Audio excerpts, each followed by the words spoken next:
حسنہ ہے، بہترین نمونہ عمل ہے۔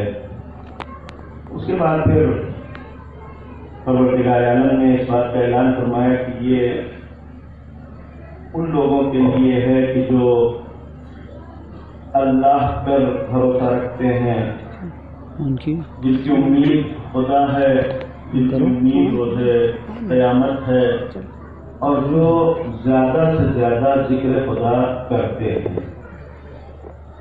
بہرحال آیت جس انداز کو بیان کرتی ہے، دونوں پہلو کو ایک ساتھ ذکر کیا جا سکتا ہے کہ رسول انہی کے لیے اسوہ حسنہ ہے جو خدا کو زیادہ یاد رکھتے ہیں، یا جو لوگ رسول کو اپنا اسوہ مانتے ہیں وہ خدا کو زیادہ یاد رکھتے ہیں۔ ان دونوں پہلو اس کے برابر ہیں۔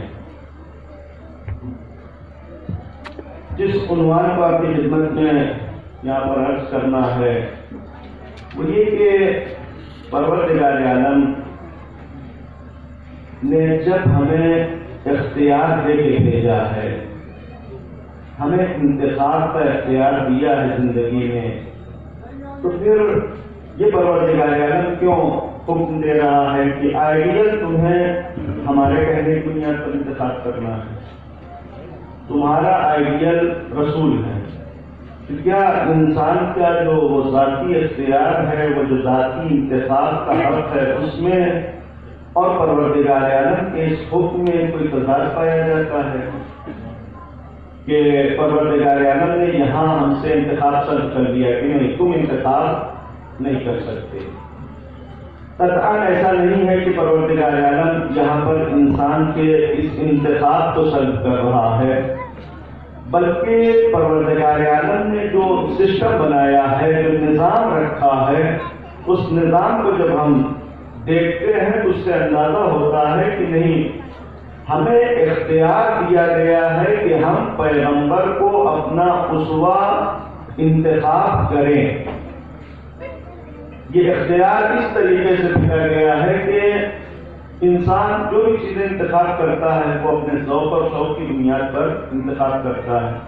آپ گھر میں طوطا پالتے ہیں تو وہ نہیں پالتے۔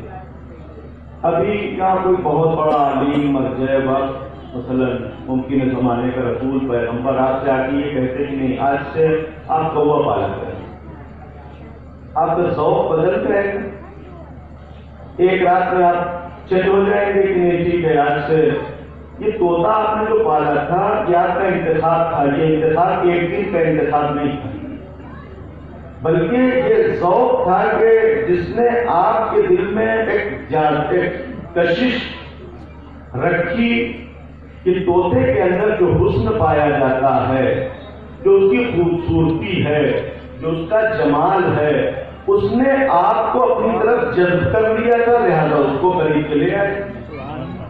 وہ حسن اور جمال کوے میں نہیں پایا جاتا تھا، لہذا آپ نہیں لے آئے۔ لہذا چونکہ یہ انتخاب ایک مرحلہ وار تھا، آپ نے پسند کیا، اس کے بعد لے کے آئے، لہذا اگر کوئی مرجع وقت بھی آ کہ آپ سے ایک دن میں چاہے کہ آپ کوے کی جگہ طوطے کی جگہ کوا رکھ لیں تو آپ یہ انتخاب کرنے والے نہیں۔ آپ کو کوئی خاص رنگ پسند ہے، ہم آ کے آپ کو حدیث بیان کر دیں کہ نہیں، رنگ میں جو سب سے بہترین رنگ رکھا گیا ہے مثلا پیلا ہے، رنگ ہے کوئی بھی، کیا ایک حدیث سننے کے بعد آپ کا وہ مزاج بدل جائے گا؟ نہیں، کافی کوشش کریں، ہو سکتا ہے بدل بھی جائے، کافی کوشش کریں گے کہ نہیں ہمارا جو انتخاب ہے کیونکہ مثلا دینی معیار کے خلاف ہے، لہذا ہم کو یہ انتخاب کرنا چاہیے، لہذا ممکن ہے کہ 2-4-10 سال لگے آپ کو یہ مزاج تبدیل کرنے میں۔ کیوں؟ اس لیے کہ آپ نے جو انتخاب کیا ہے وہ ایک دن کا انتخاب نہیں ہے، بلکہ مرحلہ وار وہ چیز نظر میں آتی رہی اور اس کی محبت اور جاذبیت جو تھی اس نے آپ کو اپنی طرف کھینچنا شروع کیا، اور اس کی بنیاد پر آپ اس سے قریب ہوئے تھے، آپ نے تو پسند فرمایا تھا۔ یہ جو انتخاب ہوتا ہے وہ ایک دن کا انتخاب نہیں ہوتا۔ پروردگار عالم کہتا ہے کہ رسول کو آپ انتخاب کر لیجیے اسوہ کے طور پر، تو ظاہر ہے کہ پروردگار جو تو نے ہمیں حق کا انتخاب دیا ہے اس کی بنیاد پر ہم پہلے دیکھیں گے، جانچیں گے، پرکھیں گے، اس کے بعد انتخاب کریں گے، یہ یوں ہی کہنے پر انتخاب کریں گے۔ لہذا پروردگار عالم نے یہ حکم ہمیں زبردستی نہیں دیا ہے. سوال پر محمد والا یہ زبردستی حکم نہیں دیا ہے، بلکہ ہمارے سامنے ایک پرپوزل رکھا ہے، اور پروردگار عالم نے ادھر سے جو انتظام رکھا ہے وہ اتنا مستحکم ہے کہ وہ پیغمبر کی جس کو اسوہ کے طور پر انتخاب کرنے کے لیے ہمیں حکم دیا ہے، اس پیغمبر کو کمال کی اس منزل پر رکھا ہے کہ پروردگار عالم نے کمالات کا ایک سلسلہ رکھا. جناب آدم سے شروع کیا، ایک ایک کر کے کمال بڑھتا چلا گیا، یہاں تک کہ جب کمال اپنی آخری منزل پہ پہنچا تو پروردگار عالم نے ذات حضرت محمد مصطفیٰ صلی اللہ علیہ وآلہ وسلم کا انتخاب کیا. اب انبیاء کے کمالات کو انسان دیکھے اور اس کے بعد پھر پیغمبر کی ذات کا اندازہ لگائے کہ پیغمبر کی ذات ہوگی کیا. اس عظیم ذات کے کمال اور جمال کا کوئی اندازہ نہیں لگا سکتا. ہم صرف چند نمونے بیان کریں گے تاکہ یہ بات آپ کے ذہنوں تک پہنچ جائے کہ پیغمبر کی ذات ہے کیا. یہ آج جو زمانے میں چل گیا ہے کہ مثلاً منہ میں زبان ہے بولنے کے لیے، کسی نے کچھ بھی کہہ دیا. پیغمبر کے سلسلے میں نبوشائی اتنی آسان ہے، پیغمبر کو پہچاننا اتنا آسان ہے.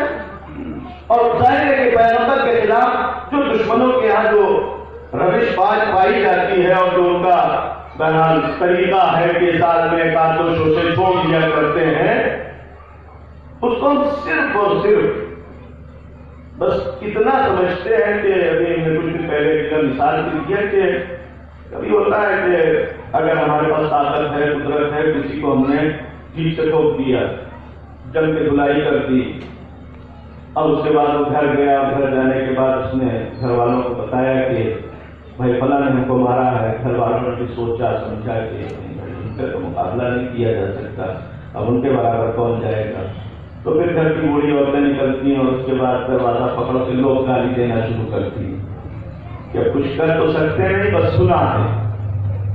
تو یہ جو دشمنان اسلام کی روش ہے، اس سے کوئی بھی بہرحال بہت زیادہ فرق نہیں رکھتا، بلکہ بس یہی ہے کہ انہوں نے اسلام کے کمال کو پہچان لیا، دیکھ لیا. حضرت محمد مصطفیٰ صلی اللہ علیہ وسلم کی ذات کو دیکھنے کے بعد یہ اندازہ لگا لیا ہے کہ اس سے بہتر کوئی آئیڈیا دنیا میں پیش نہیں کیا جا سکتا. یعنی اب ان کا مقابلہ نہیں کر سکتے تو بس مقابلہ یہ ہے کہ اپنی اپنی ڈیوڑی پہ کھڑے ہو کے چند گالیاں دے لیں، اس کے علاوہ اور کچھ بھی ان کے پاس رہ نہیں گیا ہے. اور اس کے بعد پھر بہرحال وہ ایک سلسلہ ہوتا ہے کہ جب مسلمان اس کے خلاف کوئی ایکشن لیتا ہے تو پھر اس کو اس دنیا میں اس طریقے سے بنا کے پیش کیا جاتا ہے کہ مہذب دنیا میں یہ ویسی جلانا، یہ کسی کو مارنا، یہ کسی کو قتل کرنا، یہ کسی کو، یہ سب چیزیں بہرحال روا نہیں ہے، مہذب دنیا میں مانی نہیں چاہیے. لہٰذا مسلمانوں کو ایسا نہیں کرنا چاہیے. تم کرو تو سب کچھ بہتر اور ہم کریں تو پھر یہ برا کیوں لگتا ہے. تہذیب انسان کی جو ادب اور تہذیب ہے آج عالم انسانیت میں، اگر اسلام اس معیار کو نہ بیان کرے، یا جو انسانیت جس کو ہم کہتے ہیں، اگر اسلام نے انسانیت کے معیار کو نہ بیان کیا ہوتا تو دنیا کے پاس انسانیت کے لیے بھی کوئی معیار نہیں تھا. لہٰذا کوئی تہذیب اور ادب ہم کو نہ سکھائے. ہم اس پیغمبر کے ماننے والے ہیں کہ جس کو قرآن نے خلق عظیم کی صنعت دی. لہٰذا ہمارے اخلاق میں کوئی کمی نہیں ہے. ہم اچھی طریقے سے جانتے ہیں کہ کہاں شرافت سے کام لینا چاہیے اور کہاں اپنے غصے کا اظہار کرنا چاہیے. سوال تو ہے محمد والا.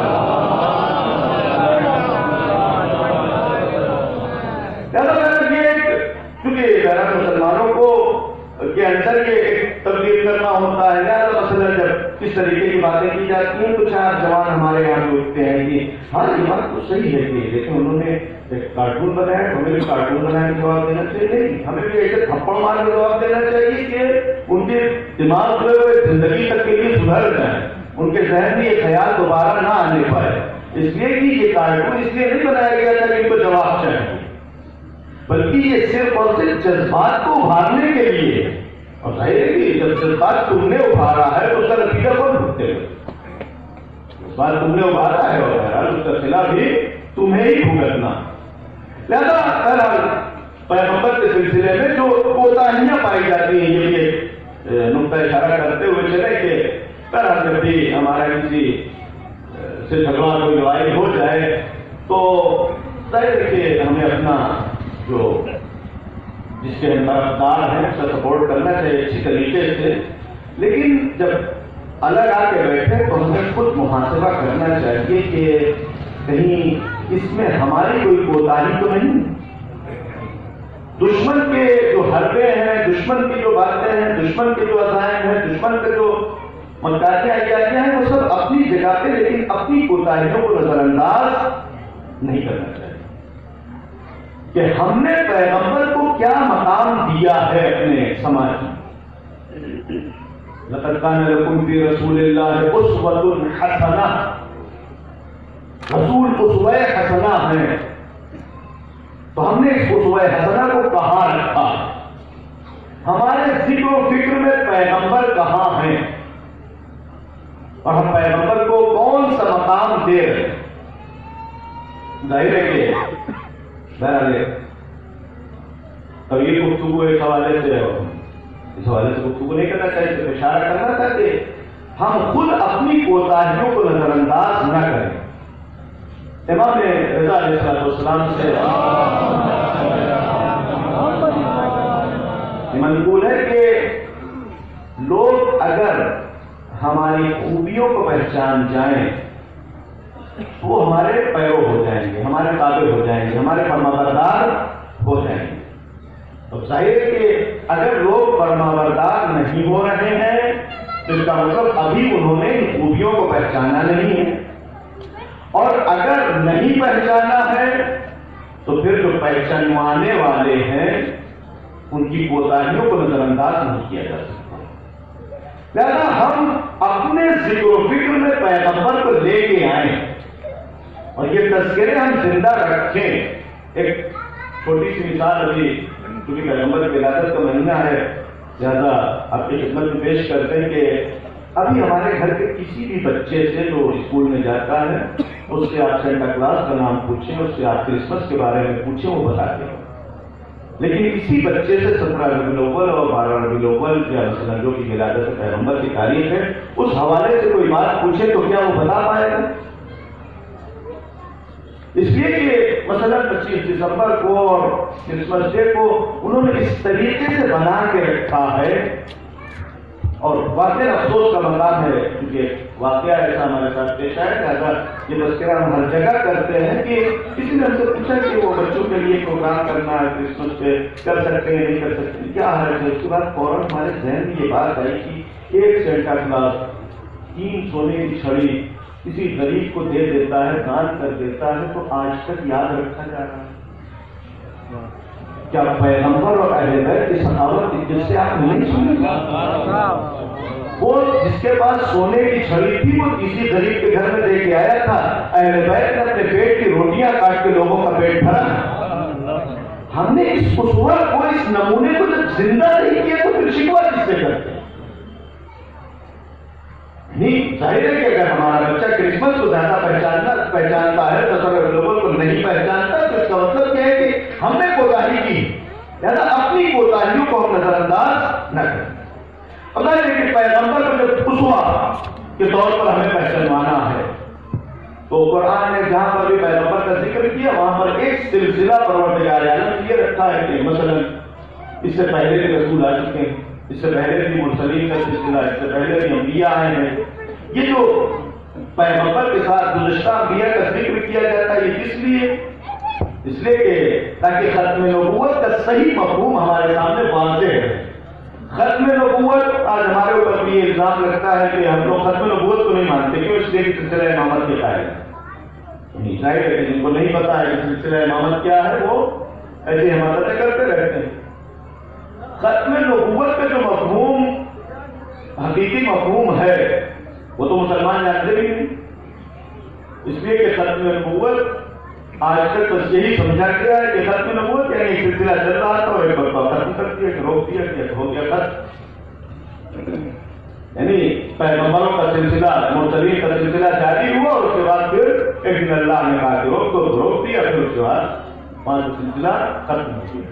نہیں, جو رسالت اور جو مرسلین کا سلسلہ ہے وہ ختم نہیں کیا گیا, روکا نہیں گیا, بلکہ جناب آدم سے لے کر کمال کا ایک سلسلہ شروع ہوتا ہے, ایک چین ہے کہ جو وہاں سے شروع ہوتی ہے, ایک زنجیر ہے جو وہاں سے شروع ہوتی ہے, اور اس کے بعد کمال دھیرے دھیرے اپنے بلندیوں کو طے کرتے ہوئے ایسے مقام پر پہنچتا ہے کہ جس کے بعد کوئی کمال تصور نہیں کیا جا سکتا, جس کے بعد کوئی کمال تصور نہیں کیا جا سکتا. اس لیے اس سلسلے کو یہاں ختم کرنا پڑا, اور وہ سلسلہ صرف ایک جملے میں عرض کرے اور اس کے بعد گفتگو آگے آپ کی خدمت میں پیش کرے کہ وہ سلسلہ یہ ہے کہ آج پوری دنیا کو خدا کو مانتی ہے, حتیٰ کہ مسلمان وہ بھی سب کے سب کیا کہتے ہیں, الحمدللہ رب العالمین, ساری تعریف اس خدا کے لیے ہے جو عالمین کا پروردگار ہے. اب پہچانے مقام پیغمبر کیا ہے, وہ ذات کہ جس کے لیے ساری تعریفیں ہیں, وہ جس کی تعریف کرتا ہے وہ ہے ذات حضرت محمد صلی اللہ علیہ وسلم. جب ساری تعریفیں اس کے لیے ہے تو وہ جس کی تعریف کرنے لگے اس ذات سے بلند کوئی ذات تصور نہیں کی جا سکتی. ایک سوال پر محمد والے اور وہ سلسلے جو اس سے پہلے رکھے گئے ہیں, ظاہر کسی سلسلے کو پہچانوانا تھا, متعارف کروانا تھا, لہذا تمام انبیاء کو پروردگار عالم نے رسوا بنایا. تمام انبیاء اپنے زمانے میں سب سے بہتر تھے, لیکن جو بھی نبی جس زمانے میں مبعوث ہوا وہ اپنے زمانے کے تمام افراد سے سب سے بہتر ہر اعتبار سے. اب ظاہر ہے کہ جو حسن اور جمال پایا جاتا ہے وہ امام علی نقی علیہ السلام یہ حدیث بھی ہے کہ حسن الصورت جمال الظاہر وحسن العقل جمال الباطن, کہ چہرے کی خوبصورتی ظاہری جمال ہے, ظاہری خوبصورتی, اور عقل کی جو خوبصورتی ہے, عقل کا جو حسن ہے وہ باطنی جمال, جس کو ہم کمال سے تعبیر کرتے ہیں. انبیاء علیہ السلام جمال بھی لے کے آئے تھے, کمال بھی لے کے آئے. جمال ظاہر سے بھی آراستہ تھے, جمال باطن سے بھی آراستہ تھے, اور قرآن نے اسی لیے جناب یوسف کا قصہ بیان کیا. جناب یوسف کا قصہ قرآن نے اس لیے بیان کیا کہ یہ بتا دیا جائے کہ انبیاء جمال ظاہری کے بھی مالک تھے. اب ممکن ہے کہ کہیں پر کوئی اعتراض بھی کر جائے, وہ اس سے بحث نہیں ہے, لیکن انبیاء چونکہ ہر قسم کا جمال رکھتے ہیں, لہذا انبیاء کو پہچاننے والوں کو دیکھنا پڑے گا کہ ہم کس طریقے سے ایک نبی کو پہچانیں. کیا جناب یوسف کا جو قصہ بیان کیا گیا یہ صرف یہی بیان کرنے کے لیے کہ بڑے خوبصورت تھے؟ جناب یوسف کا حسن بیان کرنے کے لیے یہ قصہ ہے, بلکہ یہ قصہ ایک مقصد کو بیان کرنے کے لیے آیا ہے. قرآن کوئی قصے کی کتاب بھی نہیں ہے رسول نے, بلکہ ایک مقصد کو بیان کرنے کے لیے آیا ہے کہ یہ جمال جناب یوسف اور یہ چرچا پھر اس زمانے میں جو پیش آیا اس کی وجہ صرف یہ نہیں ہے کہ جناب یوسف کیونکہ بہت خوبصورت ہے, بہت حسین و جمیل تھے اس لیے پروردگار عالم نے ذکر کیا, بلکہ وجہ کچھ اس زمانے کے لوگ بھی بنے. ایسا نہیں ہے کہ جناب یوسف کے اندر کوئی کمال نہیں پایا جاتا تھا, کوئی جمال باطن نہیں پایا جاتا تھا, لیکن جو حسن ظاہر کا تذکرہ کیا گیا اس کے پیچھے جو وجہ ہے وہ یہ ہے کہ ظاہر کہ حسن تو پایا ہی جاتا تھا, لیکن اس زمانے کے لوگ اس کو پہچانتے کیسے, یہ سب سے بڑا مسئلہ ہوتا ہے. یعنی نبی کے نبوت کو دیکھ رہا ہے انسان یا نبی کے حسن کو دیکھ رہا ہے.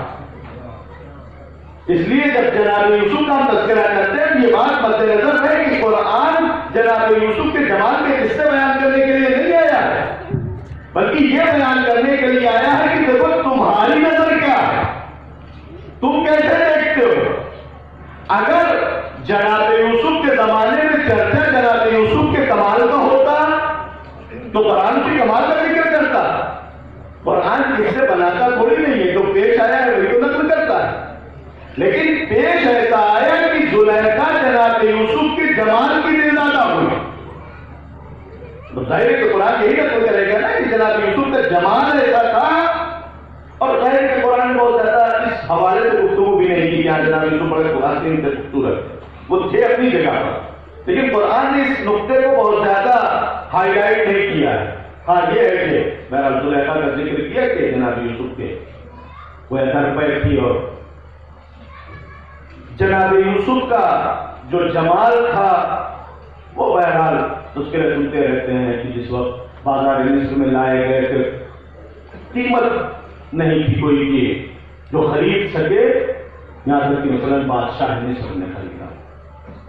اور پھر بادشاہ مصر کے گھر آنے کے بعد پھر جب وہ سلسلہ شروع ہوتا ہے زلیخا کا، تو وہاں پر جناب یوسف کے جمال کی جو جھلک دکھائی گئی ہے اسے قرآن نے یہ منظر ہے کہ جب زلیخا کو لوگوں نے تانے دینا شروع کیا، مصر کی عورتوں نے تانے دینا شروع کیا کہ ایک غلام کے چکر میں گویا اس طریقے سے، زلیخا نے کہا کہ تم لوگ بھی دیکھ لو کہ اگر ہم اس حسن کے فریفتہ ہوئے تو اس حسن میں تھا کچھ ایسا، کچھ ایسی کشش تھی کہ جس کی بنیاد پر.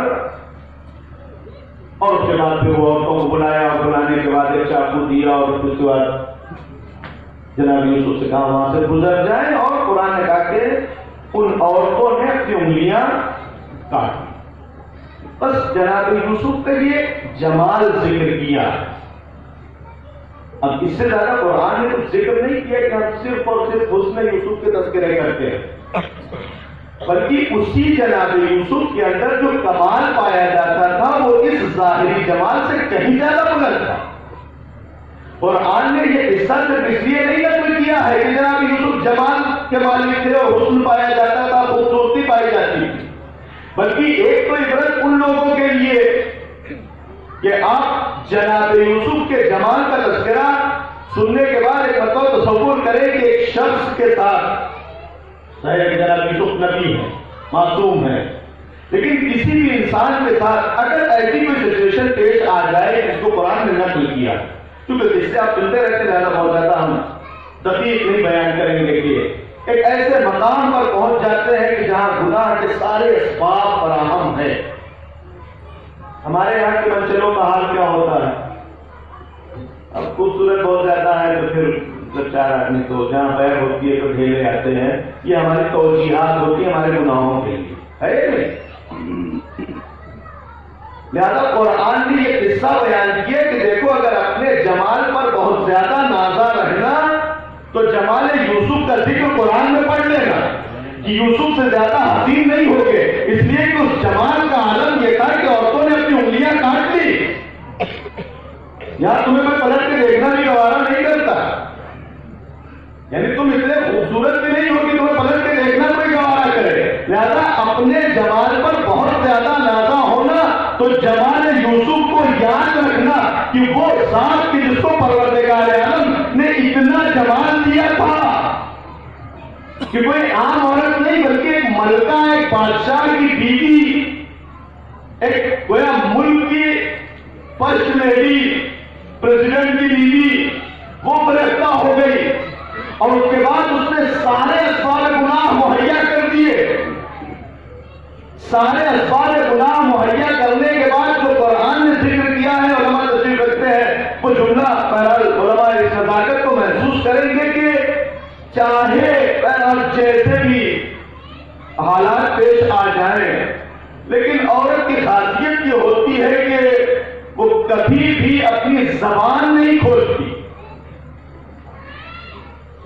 لیکن قرآن نے یہ لفظ ذکر کیا ہر ایک الگ، میں ترجمہ نہیں کروں گا، ہر ایک الگ، یہ کسی بھی انسان کو ابھارنے کے لیے، اس کے جذبات اور شہوات کو ابھارنے کے لیے کافی ہے.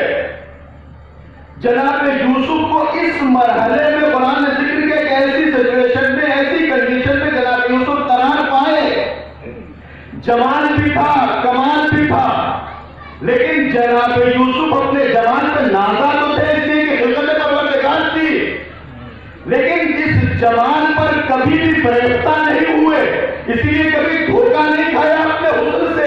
ہم اپنے حسن سے دھوکے کھا جایا کرتے ہیں، لیکن جناب یوسف نے دھوکہ نہیں کھایا، اس لیے کہ جس ذات نے انہیں جمال دیا تھا اسی نے وہ کمال بھی دیا تھا کہ جب گناہ کے سارے اسباب مہیا ہو گئے اس وقت خدا کو یاد رکھنا کہ یوسف کا کمال تھا۔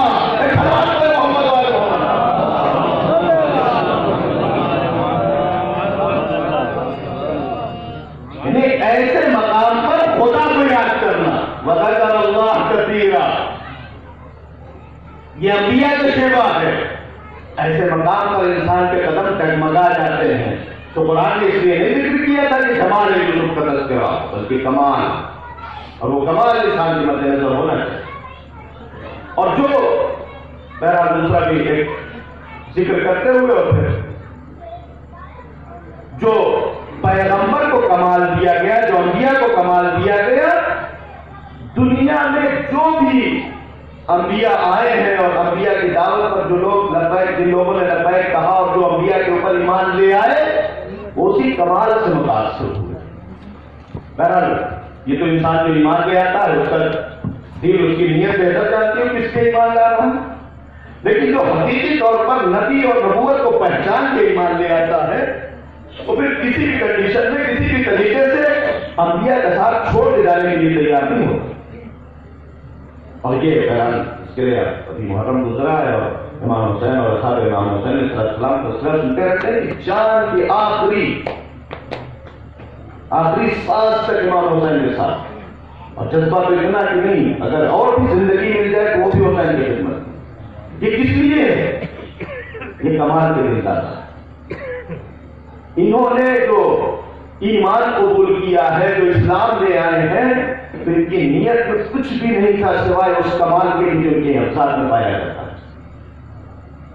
زیادہ کمال کا ایک اور تذکرہ حضرت موسیٰ علیہ السلام کے دور میں قرآن نے ذکر کیا کہ جس وقت جناب موسیٰ آئے فرعون کے پاس اور جناب موسیٰ نے اپنا ایک عصا پھینکا اور وہ اجدھا میں تبدیل ہو گیا، اپنا ہاتھ دکھایا اور قرآن کہتا ہے ذالک برہانان من ربک، یہ دو نشانیاں جناب موسیٰ لے کے آئے۔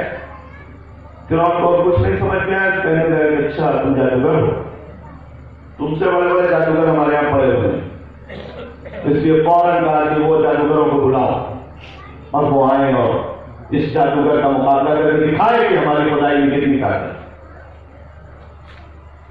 یعنی جادوگر جو فرعون کے بندے ہیں وہ آ کے اس کی طاقت دکھائیں گے فرعون، حماقت کی آخری حد۔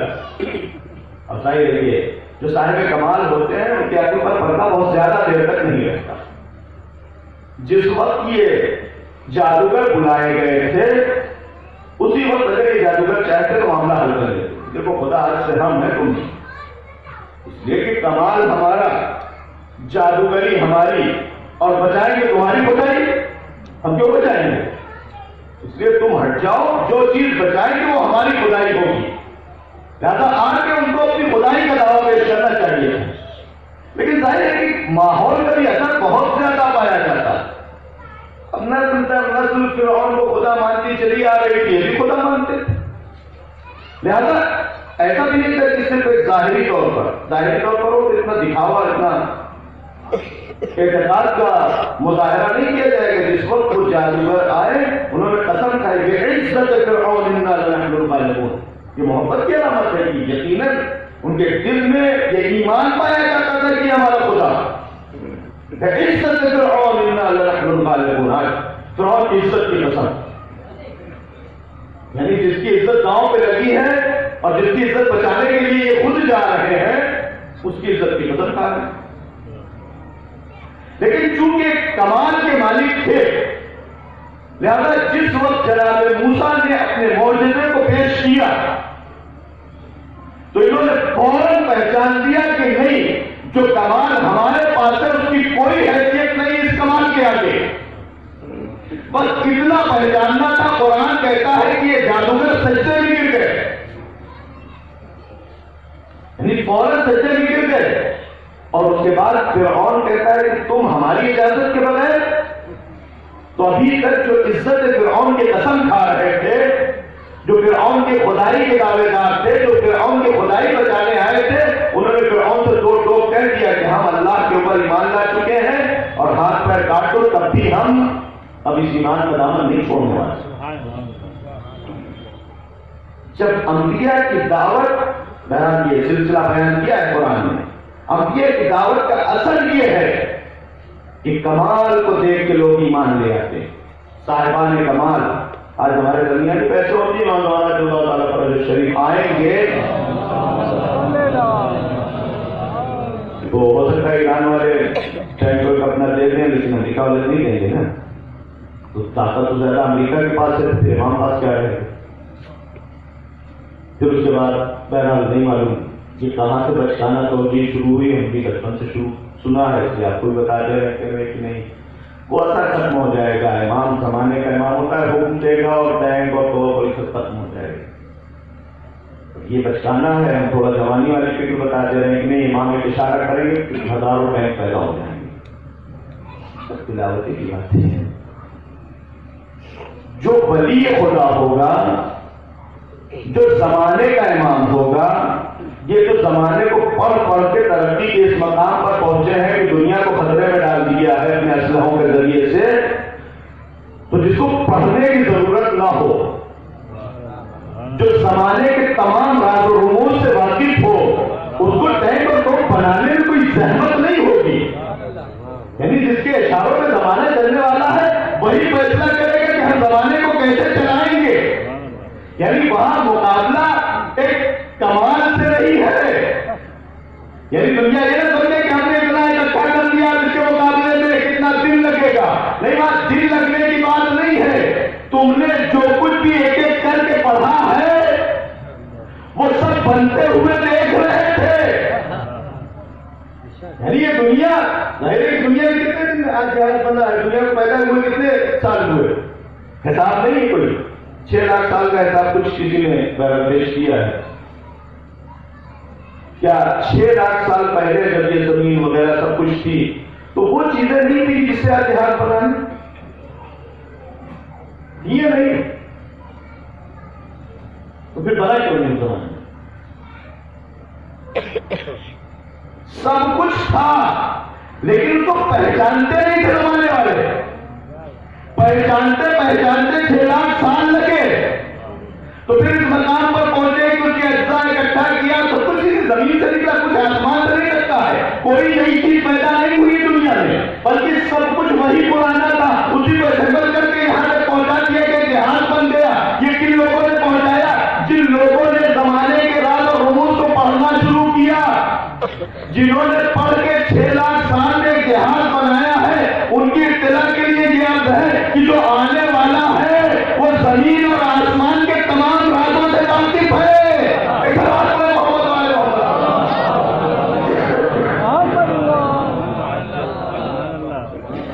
یعنی وہ جو کمال لے کے آتے ہیں اس کمال کا کوئی مقابلہ نہیں ہے، اور جو ایمان لانے کا سلسلہ ہے اسی کمال کے مقابلے میں ایمان لانا ہے، اسی کمال سے مرعوب ہو کے ایمان لانے کی بات کر رہا ہوں۔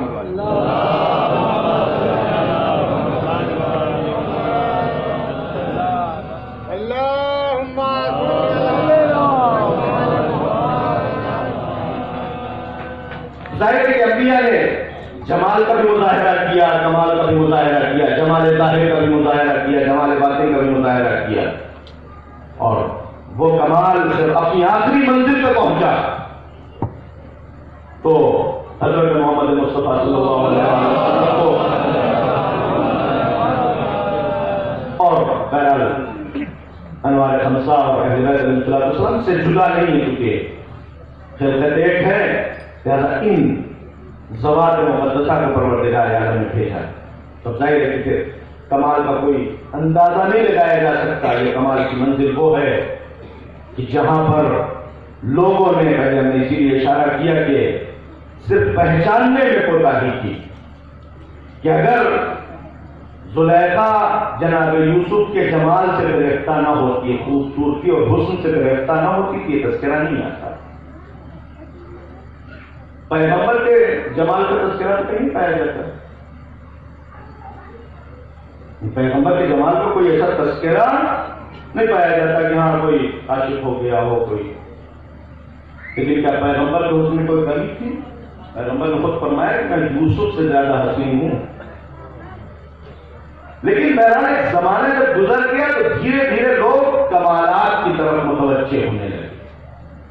زیادہ جمال ظاہر سے زیادہ جمال باطن کی گفتگو پائی جائے. وہ جمال باطن کیا ہے؟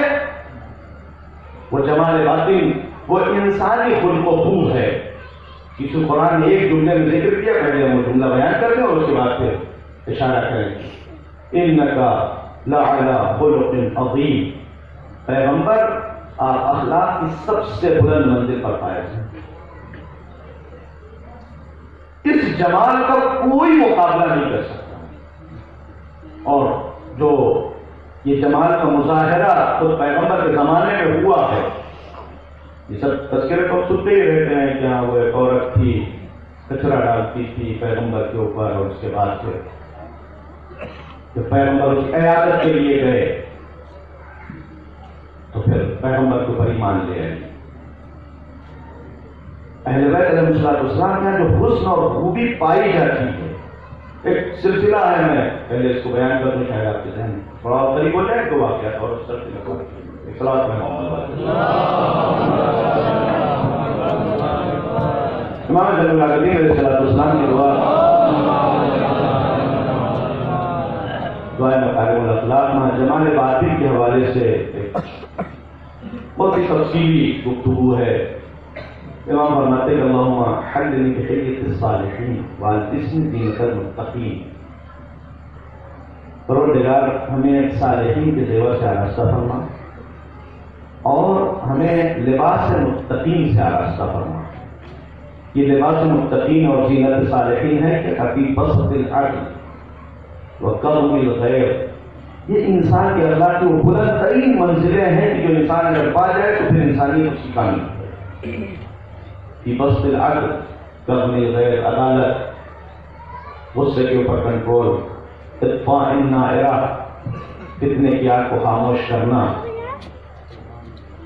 وضم اہل الفرقہ، اگر لوگ پچھڑے ہیں تو ان کو ملا دینا، وإيثار التفضل وترك التعيير والإفضال على غير المستحق والقول بالحق. یہ وہ ساری چیزیں ہیں کہ جو انسان کے جمال میں اضافے کا باعث ہوتی ہیں. اب ہم دیکھیں کہ ہم ان تمام چیزوں سے کتنے دور ہو گئے، اور ہم جن کو اپنا آئیڈیل مانتے ہیں وہ اس جمال اور کمال کی کس منزل پر فائز ہیں. تو ظاہر ہے کہ یہ فاصلہ اگر ہم محسوس کریں تو پھر کوشش کریں گے وہاں تک پہنچنے. اور جنہوں نے یہ فاصلہ محسوس کیا اور پھر اس فاصلے کو طے کر کے وہاں تک پہنچے ہیں، وہ کس منزل پہ پہنچے کو آپ ملاحظہ کریں. عدالت کے حوالے سے مولا کائنات کے عدل کا جو تذکرہ ہے وہ ظاہر ہے کہ آپ نے بہت سنا ہوگا ہے تذکرہ، لیکن گفتگو یہاں تک آئی ہے تو ہم بیان کرتے ہوئے چلے کہ ہمارے یہاں عدالت کی کوئی گفتگو ہے ہی، اس لیے کہ عدالت کا ایک اہم سلسلہ حکومت سے تعلق رکھتا ہے. اور ظاہر ہے کہ دنیا میں شیعہ حکومت کا جو دور ہے وہ بہت ہی کم رہا، لیکن جتنا بھی رہا ہے اس میں اس کی جھلک پائی جاتی ہے. ائمہ کے دور میں صرف مولا کائنات کی 4.5 سال کی حکومت ہے، امام حسن علیہ السلام 6 مہینے کی حکومت ہے. لہذا جب بھی عدالت کا ذکر کیا جائے گا تو وہی تذکرے زیادہ پیش کیے جاتے ہیں. لیکن عدالت کا ایسا کوئی مفہوم نہیں ہے کہ حتماً حکومتی کے ساتھ کورٹ جو حکومت کے اندر میں آتی ہے اور عدالت کا مطلب کورٹ ہی ہوتا ہے. نہیں، عدالت صرف کورٹ میں نہیں بلکہ انسان کو اپنی عام زندگی میں عدالت کی رعایت ضروری ہے. اور وہ عدالت ایسی چیز ہے کہ جو انسانی زندگی یعنی ذاتی زندگی سے جیسے انسان باہر نکلا فرض کی حد پہ آ جاتا ہے. بیٹے، بیوی، اولاد، گھر والے، یہی کہ عدالت کا مرحلہ شروع ہو گیا. فرض ہے سر. اب ظاہر ہے کہ ہم پتہ نہیں اپنے ساتھ بھی انصاف کر پاتے ہیں یا نہیں. اگر اپنے ساتھ بھی انصاف کر لیتے ہو تو شاید بہت بڑی بات.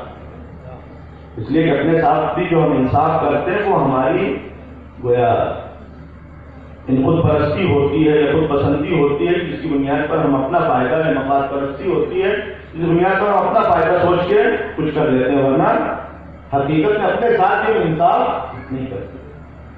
لیکن جن لوگوں نے مولا کائنات کی زندگی کا مطالعہ شروع کیا، انہوں نے مولا کائنات کے سب سے بڑا زندہ، سب سے اہم جس صفت کا تذکرہ کیا وہ عدالت. ایک غیر مسلمان جانتا جب مولا کائنات کی زندگی کا مطالعہ کرتا ہے تو صرف عدالت کو کیوں ذکر کرتا ہے؟ میرا سوال ہے کہ مولا کائنات کی خوبیاں صرف محدود تھوڑی نہیں ایک عدالت، لیکن اس نے صرف عدالت کا تذکرہ کیوں کیا؟ تو عدالت میں انسانیت کیوں لکھا؟ اس لیے کہ یہ وہ صفت ہے کہ اگر کسی انسان کے اندر پائی جاتی وہ سماج کا بیلنس برقرار رکھ سکتا ہے. یعنی جس کے اندر یہ صفت پائی جاتی ہے وہی سماج کے بیلنس کو برقرار رکھ سکتا ہے. اب عدالت کا ایک مرحلہ بیان کر مولا کائنات کی زندگی میں ہم عدالت کس کو کہتے ہیں؟ کورٹ میں جج صاحب بیٹھ جو فیصلہ کرتے ہیں وہ عدالت. اور اس کے بعد جج صاحب کی گاڑی جب روڈ پہ ایکسیڈنٹ ہو جاتا ہے تو جج صاحب نکلتے ہیں. تمہیں معلوم ہے جج ہے کورٹ میں، غلطی جج صاحب کی گاڑی کی تھی تب بھی وہ پیسے لے کے گئے. جج صاحب اپنی گاڑی بنوا لیجیے گا، ہم کو معاف یہ کو معلوم. تو یہ جو عدالت وہاں بیٹھ کے کرتے ہیں، انصاف کرتے ہیں، سڑک پہ آ کے ان کے انصاف کا جنازہ نکل جاتا ہے. یعنی انصاف دوسرے کے حق میں کرنا بہت آسان ہوتا ہے، لیکن حقیقی عدالت کا اندازہ وہاں ہوتا ہے جہاں انسان خود کو اس مقام پر رکھے اور اس کے بعد عدالت کو قبول کر لے. یعنی دوسروں کے لیے انصاف دلانا اور دوسروں کے لیے انصاف کا چرچا کرنا بہت آسان ہے، لیکن ہمارے حق میں جب انصاف ہو اور ہم قبول کر لیں یہ حقیقی عدالت ہے. مولا کائنات پہنچتے ہیں قاضی کے یہاں، وہ قاضی کہتا ہے یا امیر المومنین، اور جو مولا کائنات کے ساتھ گیا تھا اس کو اس کے نام سے بلایا. مولا کائنات نے کہا ہم تجھ سے فیصلہ نہیں کروا سکتے، اس لیے کہ تیرے اندر اتنا انصاف نہیں پایا جاتا. اگر ہم دو آدمی اپنا تجزیہ لے کے آئے تھے، اپنا مقدمہ لے کے آئے تھے، تم کو دونوں کو برابر سے خطاب کرنا چاہیے تھا. اگر اس کا نام لیا تھا تو ہمارا بھی نام لے کے بلاتا، اگر ہم کو لقب سے بلایا ہے تو ان کو لقب سے بلاتا. جہاں انصاف پسندی اس حد تک پائی جاتی ہو کہ اگر اپنے حق میں بھی کوئی فیصلہ ہو تو قبول کرنے کی صلاحیت ہو، وہ انصاف جس کے اندر آ جائے گا وہی صرف سماج کے بیلنس کو برقرار رکھ سکتا ہے. ایک سماج پر محمد والے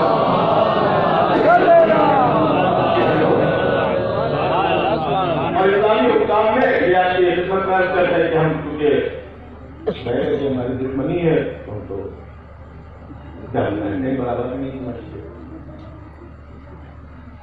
لیکن ایسا تو نہیں ہے کہ انہوں نے کبھی انصاف نہیں کیے. اتنی بڑی حکومت میں 2-4-10 تو انصاف ہوئے ہوں گے، ہم کو تو نہیں معلوم، بہرحال مولانا کو معلوم. یعنی انصاف کہیں نہ کہیں تو کیا ہوگا، تو پھر ہم ان کے انصاف کے تذکرے کیوں نہیں کرتے؟ اس لیے کہ حقیقی انصاف یہیں سے شروع ہوتا ہے کہ وہ جو دوسروں کے حق میں انصاف کیا کرتے ہیں وہ اپنے حق میں انصاف کو قبول کر لے. یہ سب سے بڑا انصاف. تو ظاہر ہے کہ یہ مولا کا امام زین العابدین علیہ السلام کی دعا کے جملے سے اشارے کے طور پر یہ وہ جمال ہے کہ جو انسان کے اندر اگر آ جائے تو پھر انسان کی انسانیت کامل ہو جائے.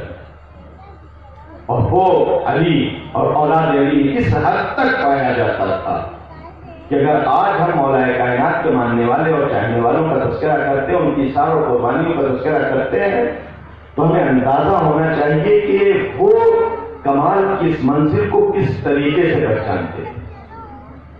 آج بھی علی کے نام پر جان دینے والوں کی کمی نہیں ہے. اور تاریخ میں جن لوگوں نے اپنی جانیں مولا کائنات کے نام پر قربان کی ہے ان کا تذکرہ آپ سنتے رہتے ہیں. میں ایک دو واقعہ بیان کرتے ہوئے ایک نقطے کی طرف اشارہ کرنا تھا اور بس اپنی گفتگو تمام کہ وہ جو کمال اور جمال کی اس منزل پر فائز تھا، جو لوگ اس کو پہچانتے تھے ان کے دل میں قربانی کا جو جذبہ پایا جاتا تھا، اور علی اور اولاد علی سب میں یہ حسن اور یہ خوبی پائی جاتی تھی. کیوں ہی 72 امام حسین کے نام پہ اٹھ کے نہیں چلے آئے کربلا اور یوں ہی اس منزل پہ نہیں پہنچ گئے کہ جہاں پر امام خود کہہ رہا ہے کہ چلے جاؤ کہ جانے کے لیے تیار. انہوں نے کچھ ایسا دیکھا، کوئی ایسی جمال حسین میں کچھ ایسی کشش تھی کہ حسین اگر کہہ بھی دے کہ چلے جاؤ تو یہ جائیں گے کہتی تو بلے. اور اہل بیت کی محبت میں یہ بہرحال کشش پائی جاتی ہے. علی کے زمانے میں دیکھیں تو مولا کائنات کی جانشینوں میں جناب مالک اشتر جیسے لوگ پائے جاتے ہیں، جناب حجر بن عدی جیسے لوگ پائے جاتے ہیں. جناب حجر بن عدی مولا کائنات کی شہادت کے بعد پہنچتے ہیں. حاکم شام کہتا ہے حجر علی نے تمہارے حق میں انصاف نہیں کیا، تمہارے بیٹوں کو قتل کروا دیا اور اپنے بیٹوں کو علی نے بچا لیا. جناب حجر کا جواب یہ ہے کہ اب تو ہم نے علی کے ساتھ انصاف نہیں کیا کہ ہم زندہ ہیں، علی اس دنیا سے چلے گئے. اور اس کے بعد پھر جناب حجر کے خلاف حاکم شام نے پورا ماحول تیار کیا اور قتل کا حکم صادر کر دیا. اور پھر جناب حجر کو اس مقام پر لے جایا گیا جہاں پر آج جناب حجر کی قبر موجود ہے، جہاں پر انہیں شہید کیا گیا. تاریخ کہتی ہے کہ جناب حجر کے ساتھ جناب حجر کا بیٹا بھی تھا. جیسے ہی جلال آگے بڑھتا ہے جناب حجر کو قتل کرنے کے لیے، جناب حجر کہتے ہیں کہ نہیں، پہلے میرے بیٹے کو قتل کر دے. یہ علی کی محبت ہے. یہ ولایت میں وہ جاذبیت اور کشش پائی جاتی ہے کہ پہلے میرے بیٹے کو قتل کر دے، اس لیے کہ کہیں ایسا نہ ہو کہ میرا خون دیکھ کر میرا بیٹا علی کی ولایت سے پھر جائے. گفتگو صرف اتنی تھی وہاں پر، سب جانتے تھے کہ یہ لوگ علی کے کیسے چاہنے والے ہیں. حاکم شام کی صرف اتنی سی تمنا تھی جو آخر تک پوری نہ ہو سکی کہ تم کہہ دو یہ ہم علی سے بیزار. اور چونکہ گھرالے سے رہتا حکم یہ کہ تم اما سب تصبون ہی اگر تم گالی دینے کو مرا ہے گالی دے دینا، لیکن امن براء ہم سے اظہار برات نہ کرو. اظہار برات یہ ہے کہ نہیں ہم سے کوئی مسئلہ نہیں، یہ نہ کرنا. اب ظاہر ہے کہ تقیہ کی ساری منزلیں ختم ہو جاتی ہیں اور کہا کہ یہ صرف تم کہہ دو کہ ہم علی سے اظہار برات کرتے ہیں. جناب حجر نے کہا پہلے مجھے قتل کر دے، کہیں ایسا نہ ہو کہ میرا خون دیکھ کر میرا بیٹا علی سے برات کا اظہار کر جائے. میں اپنے بیٹے کو پاک و خون میں غلطہ دیکھ سکتا ہوں لیکن اپنے بیٹے کے لیے یہ برداشت نہیں جو علی کی ولایت سے کرتے ہیں. یہ محبت میں کشش پائی جاتی ہے، جاذبیت پائی جاتی ہے. ایک خاتون ہے، بہت ساری خواتین تذکرہ پایا جاتا ہے، ایک سلسلہ ہے پورا بات علماء نے ذکر کیا ہے کہ جو مولا کائنات کی محبت میں یہ خواتین